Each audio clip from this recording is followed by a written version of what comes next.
আসসালামু আলাইকুম। আশা করি সবাই সুস্থ এবং ভালো আছেন। এই যে কবুতরের ভিডিও দেখতে পাচ্ছেন আপনারা, এই যে আমাদের কিছু আমার খোপের বুড়ো কবুতর, এই ভিডিও আপনারা অনেকবার দেখছেন। তারপরেও আমার শখের কবুতর চ্যানেলটারে বাঁচায় রাখার জন্য আসলে ভিডিও করা। সবসময় ভিডিও করতে মন চায়ও না, তারপরেও চ্যানেলটার বাঁচায় রাখার জন্য। আর যারা ভিডিওটা দেখছেন তাদের কাছে প্রথমেই অনুরোধ করবো যে চ্যানেলটি অবশ্যই সাবস্ক্রাইব করবেন এবং ভিডিওটা না টেনে দেখার চেষ্টা করবেন, কারণ আমার একটু ওয়াচ টাইমের প্রয়োজন, যার কারণে একটু না টেনে যদি দেখেন সেক্ষেত্রে আমার জন্য একটু উপকার হতো। এই যে বুনো কালারের কবুতর দেখছেন, এটা আসলে মহীশূরের ব্ল্যাড আছে এর ভিতরে। পিওর মহীশূর এটা বলবো না, এর ভিতরে পিওর মহীশূর নাই। আমার মাটিটার ভিতরে পিওর মহীশূর আছে, বাট পিওর মহীশূর এখনো মানে বর্তমানে পাওয়া খুব টাফ, আর যাদের কাছে আছে অনেক দাম চাই। যে কারণে আপাতত এই মহীশূর দিয়ে কাজ চালানোর চেষ্টা করছি, কারণ মহীশূরের ব্যাপক বাজি আর এই কবুতরটা ভালোই বাজি। যে কারণে এটা কালেক্ট করে নিয়ে আসা, আমার মহীশূরের সাথে মাদের সাথে জোর দেবো।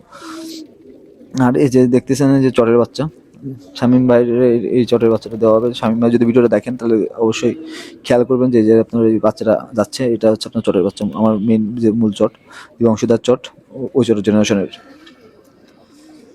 এখানে যেগুলো বাচ্চা আসছে এগুলো সাধারণত আকাশে উড়াবো, সেই জন্য হচ্ছে আর কি বাড়ি চেনানো। আর এই যে আমার সোনারিং চোখ হলুদ মোদা খোপে, সে সবসময় ভিডিওর আগে থাকে। এবং কবুতর, আমার খোপে যত কবুতর আছে তার থেকে সব থেকে মানে বড় এবং বিগ সাইজের কবুতর, আর আসলে অনেক বড় সুন্দর এবং দেখতেও অনেক ভালো।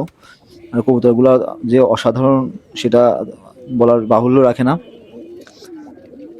যে কবুতরের যে বৈশিষ্ট্য, এটা উড়া কবুতরের যে বৈশিষ্ট্য এর ভিতরে আছে, এবং এই কবুতরগুলো বেশি দম করে কেন, আমি আমার আগে একটা ভিডিও বলছিলাম, কারণ এদের লেজটা পাকটা অনেক বড়।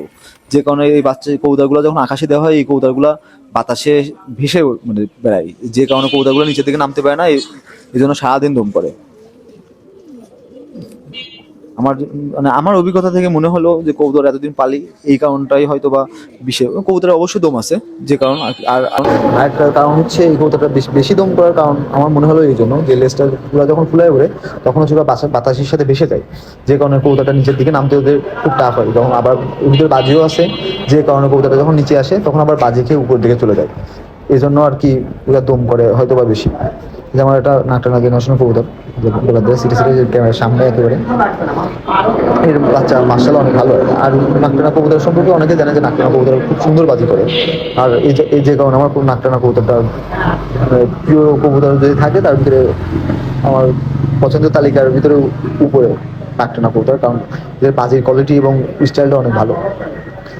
আর এই সাধারণত অনেকে বলবে যে ভাই আপনি অধিকাংশ নাকটানা দেখছে এই কালদম টাইপের, বাট এই নাকটানারা এরকম আসার কারণ হচ্ছে এর যে মা ছিল, মানে এর যে মা ছিল সেটা হচ্ছে কচিদার লম্বা মাদি, সেই লম্বা মাদিতে করা ছিল, যার কারণে এই কবুতরটা একটু খুয়ে খুয়ে বা একটু গলার সিট চটটা বেশি আসে।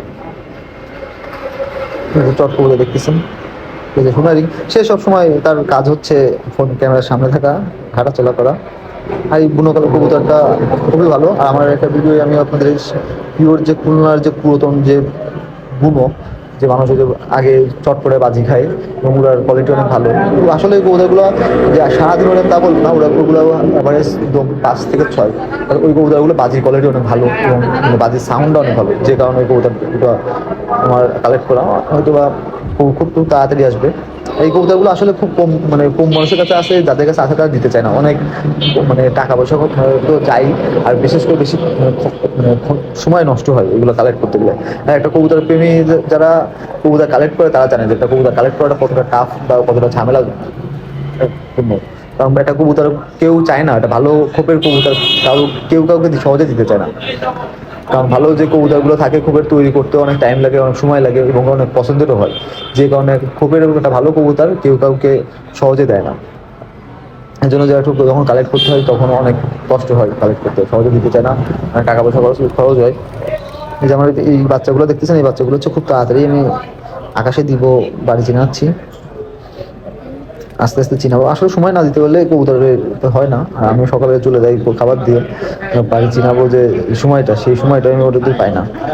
এই যে আমার দেখতেছেন যে চিকন জেনারেশনের মাদি, এই যে উপরে সব বাচ্চাগুলো বসে রয়েছে, তাহলে ওই বাচ্চাগুলো ওই যে উড়াউড়ি করে আমার খুব ভালো লাগে। আর বিশেষ করে বাইরে দিলে এগুলো আরও বেশি ভালো লাগে, কিন্তু বাইরে যে দিব বা ওদের দিয়ে যে সময় ওরা বসে থাকবে সেই সময়টাই আসলে আমি পাই না বা হয়ে ওঠে না।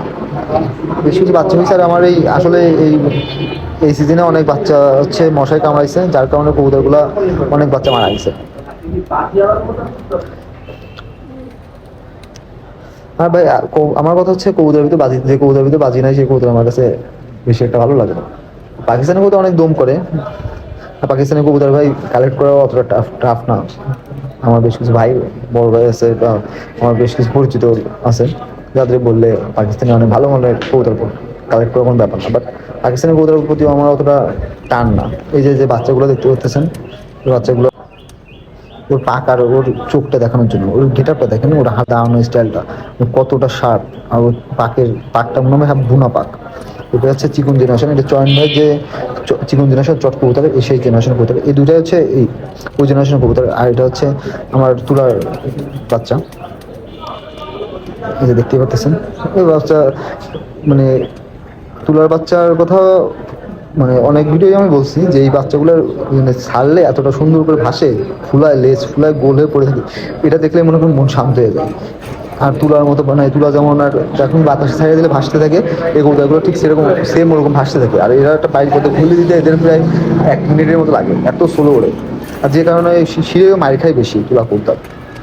এবার আমি আপনাদের আর দুটা দিনে বাচ্চা দেখাচ্ছি। বাচ্চা দুটা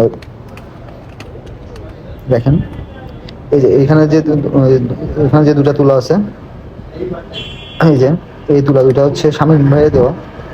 শামীম ভাই যদি ভিডিও দেখে থাকেন আপনি ভালো করে ভিডিওটা দেখে নিন, কারণ ভাই অনেকবার ভিডিও চাইছে, আমি সময়ের অভাবে বা বিভিন্ন কারণে মন মানসিকতা খারাপ থাকার কারণে দিতে পারিনি। এই যে ভাই, এই যে সামনের যে দুটা এটা তুলা, আর সামনে যে সিটের যে বাচ্চাটা এটা হচ্ছে বেনারসের বাচ্চা, আর পিছনে ওই বাচ্চাটা হচ্ছে নাকটানা জেনারেশনের বাচ্চা। দেখেন কত সুন্দর মানে পাক, আর মানে চোখ, মানে চোখের যে মানে রিংটা, এটা দেখলেই মনে করেন পর্ন দেওয়া যায়। অনেক সুন্দর স্টাইল। পিছনে পিছনেটা হচ্ছে মদ্দা, আর সামনে যে যেটা হচ্ছে মাথা